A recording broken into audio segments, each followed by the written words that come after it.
Well, here we have it. Something cool and very original. Came from Europe, naturally enough, but it's your humble little Massey Ferguson 135. Probably, I don't know how many were ever sold. It must be one of the biggest selling tractors in this country anyway, without a shadow of a doubt. Someone in the comments tell me that, I'd be interested to know, because there's 135s everywhere, absolutely everywhere. Especially in this country, I'd say they're definitely outsold Ford anyway. You know, Ford 3000s and or I suppose would they be compared to a 2 or a 3? I don't know, but yeah, the little humble 135. What changes they've seen in their lifetime is just unbelievable altogether. It's very hard to picture a day like this. Somebody drove this tractor home brand new, and it was a big tractor. Like, it was like, these days it was like a 150 horsepower tractor. It was just kind of a normal tractor that everybody had, you know.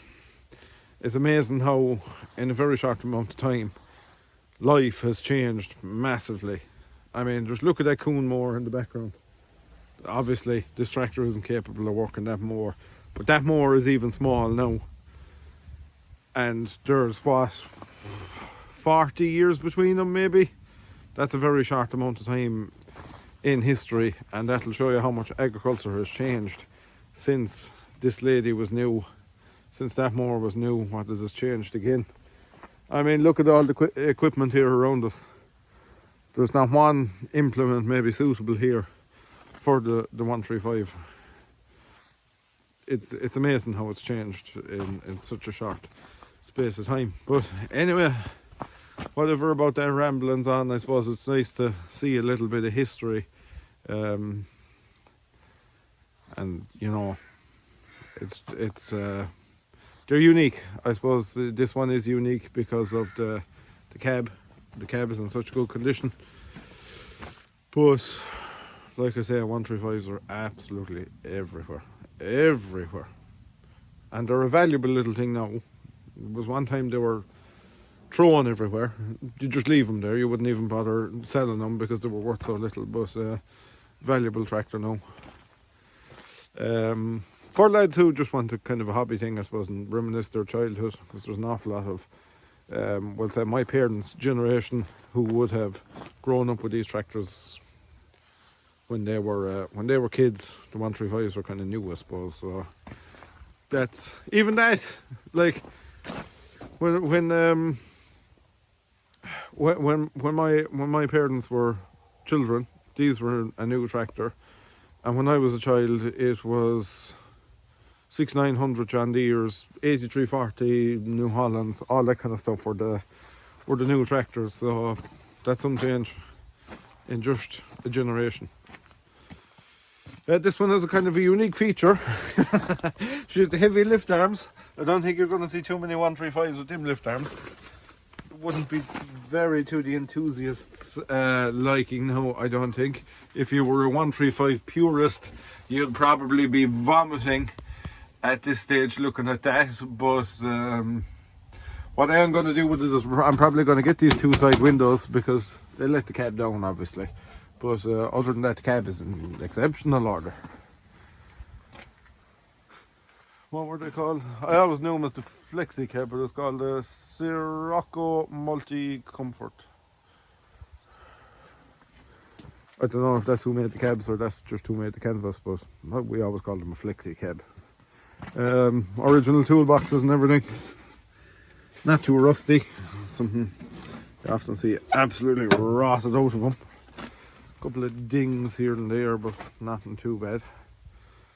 Nothing you're not going to, unless you go, you know, like I say, it's older than me. It's older than a lot of people probably watching this video. So there's dings on all of us. I have a couple of dings myself. Can't hold that against the tractor. Of course, these covers came forward in the past, and you still can, but what they do was leave heat back into the cab. For a cold winter's day, we can nearly do with it today, but we'll give her a fire up. and see what she's like.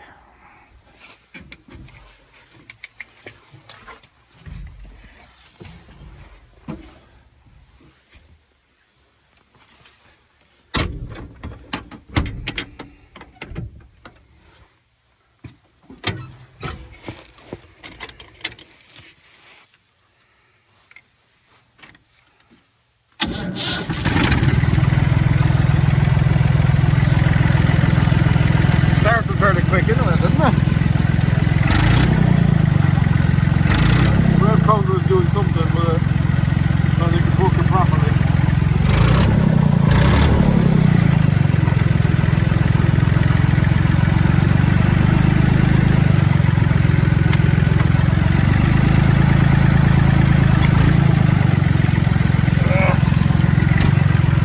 Right, now we're off.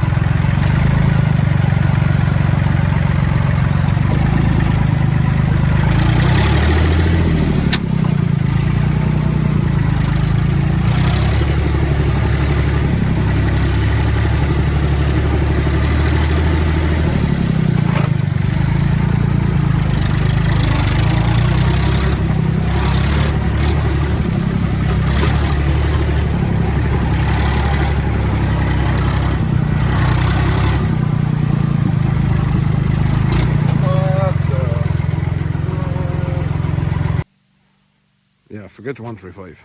This is where it is. Another one.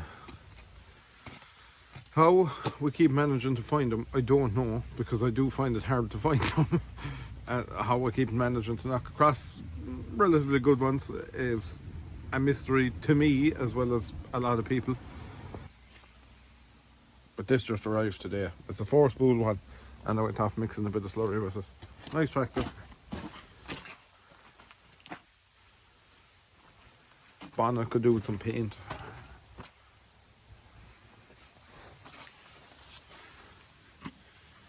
I'll tell you what that means now. That is, you know the way you see some young guys put lose the boot sticker here. This means clogs off. That's what that means. Of course the Dutch have clogs, the timber shoes. I should have explained that fully. Hold on, I'll go back. Clogs off is timber shoes. The Dutch wear timber shoes for some unknown reason, I don't know. They say they're very comfortable, but they do tell me if you don't learn as a child to be able to walk in them, it's practically impossible to walk in them as an adult. But yeah, that's what they are. They're timber shoes.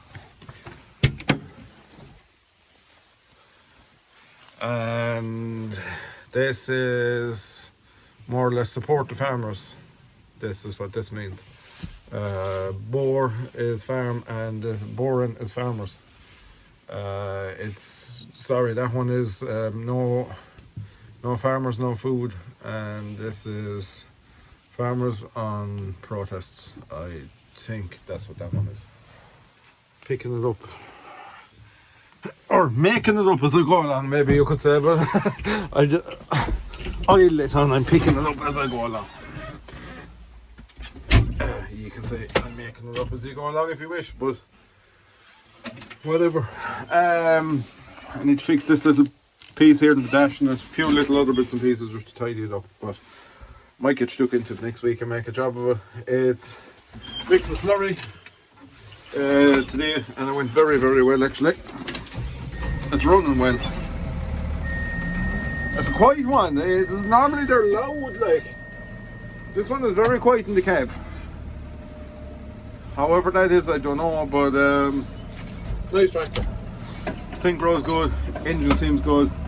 A little bit of tidying up to do in the cab and painting. Maybe we'll see if we do with the painting. I'm not quite sure on that yet. Where I draw the line and where someone else can start, we'll see. Threw it up on Facebook and there's quite a lot of interest in it, so we'll see where it goes from there. So I do have a couple of people have said they're maybe not too fond of the videos because they're kind of I suppose a bit of an advertisement now, and please, I don't mean it that way, you know. I'm not trying to push everything I have for sale in it. It's just it's kind of interesting, you know, like when there's a new tractor after arriving, it's nice to showcase it to you and that kind of stuff. So that's why they're in the videos more so than shoving them to try and sell them, to be honest now about it. Don't get me wrong, it's a brilliant way to promote a video or a tractor to try and sell it, but we're just going to make a thumbnail here now, is what we're going to do. But I'm not trying to push them hard on YouTube. I think people who have bought them off of YouTube enjoy it because they're literally see everything, there's nothing hidden. But it does make good content for me, and it's also interesting for viewers to see new tractors that they kind of haven't seen in a previous video or whatever, you know what I mean? So that like when I put up something like an arrival or new edition or something like that, it gets more hits. So that's kind of why you'll see a lot of this kind of stuff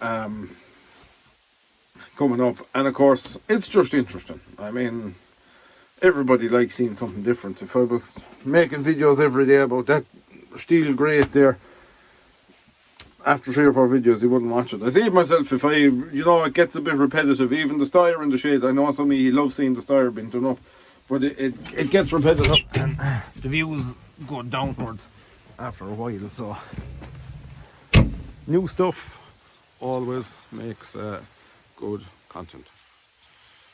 No farmers, no food up on the roof, and also more Dutch, which is basically no farmers, no food as well, I'm fairly sure. And lose the clogs. Oh, mad young fellas. So that's it. We'll chat to you later.